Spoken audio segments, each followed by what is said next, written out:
Welcome to the workbench. Today we are going to provide some clarity on polishing aircraft canopies. Let's take a look.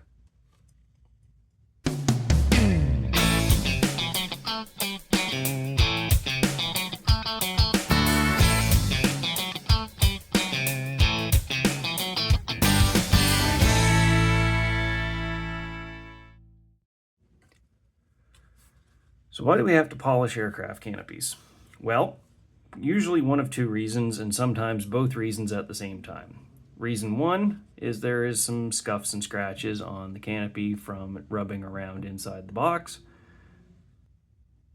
Second reason is every single modern kit of a modern jet will have a seam line running down the center line.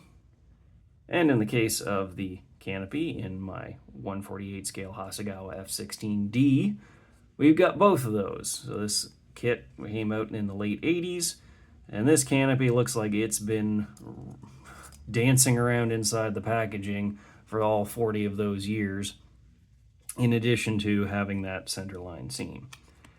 Scratches, that can be avoided through careful packaging. Centerline seams, well, why do those exist? Surely the advances of modern mold making and manufacturing techniques would allow you to not have a seam line on the canopy. Well, all those old kits, they didn't have seams. The secret and the reason is if you look at the profile of the canopy on any modern jet, and it is what I call an omega shape. Looks kind of like the ultramarine symbol from Warhammer. It comes around, then it tucks in at the end, at the bottom, and then comes out for the framing. It gives a big bubble, gives the pilots the best possible chance of seeing what they're looking at. But that also means that they cannot mold a canopy top and bottom because the physics, they just can't do it. So that's why these need to be, at the very least, have a left and a right portion, and then I'm assuming a third and a fourth piece. Complicated engineering goes into making these, but they cannot do it without some sort of seam unless they sacrifice that cross-sectional shape and turn this into like a D, which is going to give you sort of flat sides, which is how some of the older, cheaper kits got away with it. So hopefully your canopy's packaged better than this one, and all you have to do is take care of the seam lines. So that's what we're going to do right now. So the first thing I've done is taken a little piece of Tamiya tape and just covered over the little mid frame on the canopy here, because it's just a couple of raised lines. I don't want to completely sand those off. And then here's when things get scary. We're going to take your hobby knife or your favorite scraper, nice and sharp, and very carefully we're going to scrape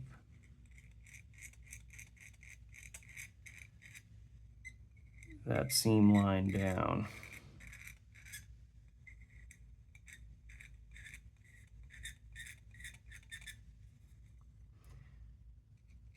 Go gentle, taking off just a little bit each time.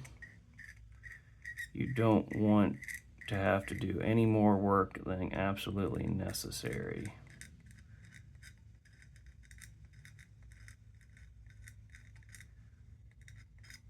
Now I can't hold my breath and talk at the same time, so I'm going to finish this and come right back. All right, doesn't that just look way worse now? This is definitely one of those things you have to trust the process, because it's going to look bad and then possibly a little bit worse before it starts looking better. So we've got that very slight little mold line scraped down, and now comes the tedious part. So we're going to use one of these super fine Kamiyasu sanding sponge sets from God Hand. These go from 2,000 to 10,000 grit. This is super fine stuff, so you're basically just removing microns of material at each time. So we're going to work our way up through this set with a little bit of water and make this look better and worse at the same time. All right, so I'm going to start with the 4000.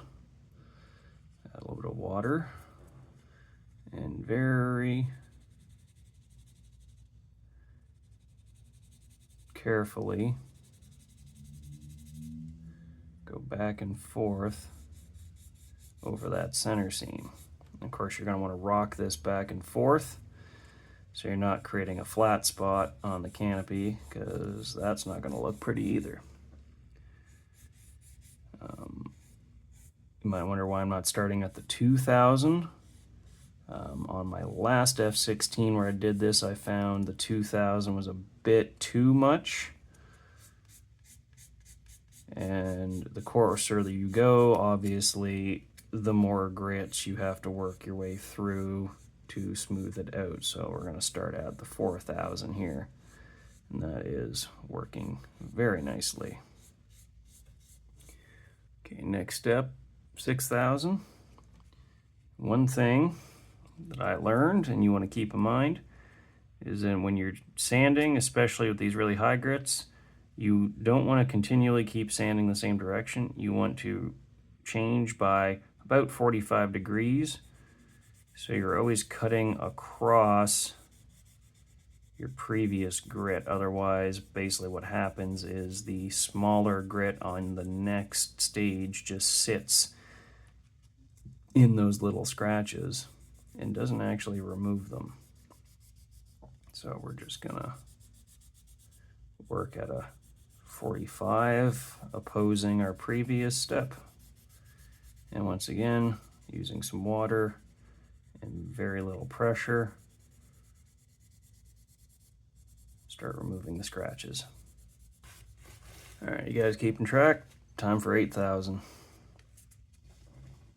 Once again, make sure we're going at a 45 to the previous stage.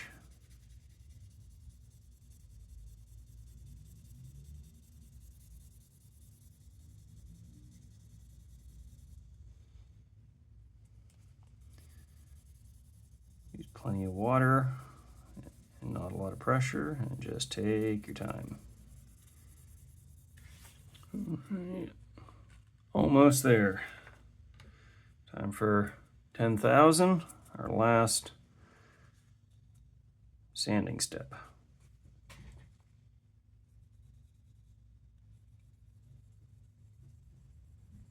Oh, and one little tip, put a drop of Dawn dish soap in your water. Just keeps the water from beating up on the surface and helps lubricate things a little bit better. All right, there we go, all the way up from 4 to 10,000 grit. A little hazy, but we're starting to get a shine back there. So next step is to get out the polishes and get this thing back to clarity. So for polishing, there's lots of options. Some guys will use actual car polish, but we've got the fine finish and coarse here from Tamiya, so we're going to use these. Just starting with a little coarse polish on the cloth. We're just gonna work that in. My tube's a little bit old and this stuff's a little bit dried out, but once you get some heat into it, it'll soften up and spread out nicely. And already we're getting some clarity and we're getting the shine back on this canopy. Tamiya conveniently have their microfiber cloths in pink, white, and blue to match the coarse finish and fine polishes, so you don't use the wrong cloth on the wrong polish. Okay, now even with just the coarse, we're looking pretty good here, but there's still a little bit of haziness and a little bit of fine scratches left, so onto the fine polish.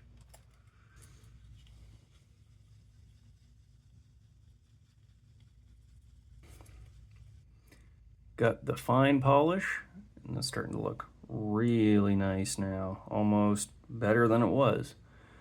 And on to the final step, the finish polish. Now, word of advice, do not do this late at night or when you're tired, because these two tubes can look the same if you're not paying attention. This one makes your canopy nice and shiny.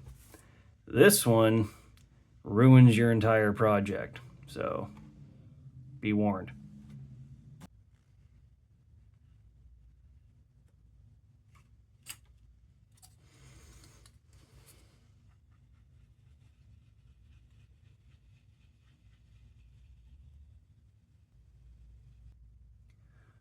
All right, we've finished with our finish compound, and we didn't accidentally grab our tube of putty and completely ruin everything.